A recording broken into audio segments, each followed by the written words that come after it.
évidemment, c'est une infraction aux droits de l'homme. Hein. Et si la démocratie est constituée de ces libertés de l'homme, cette infraction porte atteinte à la démocratie. Et ce qu'il faut combattre, c'est cette idée que toutes les contraintes désagréables aux frontières sont sinon permises, du moins supportables quand il s'agit de maîtriser le terrorisme. Le mot terrorisme fait peur, et on a peur,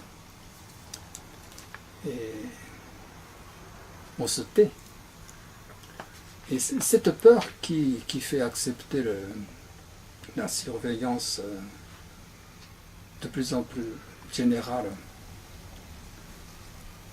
Et notre ministre de la Justice a exploité cette peur pour instituer le système en alléguant de l'imaginaire terreur sur notre sol.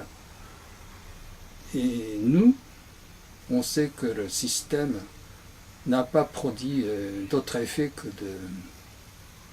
de dévoiler de petites fraudes à la douane, et pour lesquelles on ferait mieux d'imaginer d'autres choses que le fichage biométrique. Je ne suis pas sociologue ni philosophe, je suis un simple philologue, un enseignant de français. Et je voulais dire que le terrorisme n'est pas un crime ordinaire. Terrifié pour se faire entendre, terrifié pour faire aboutir ses propres intentions politiques.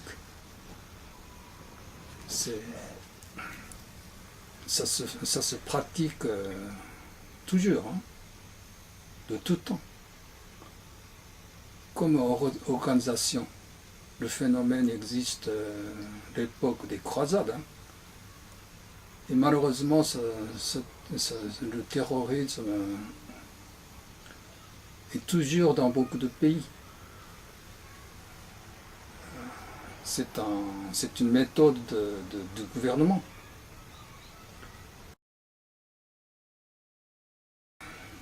Au Japon comme ailleurs,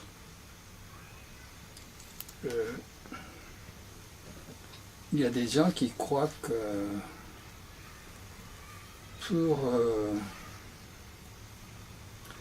il y a des gens qui croient que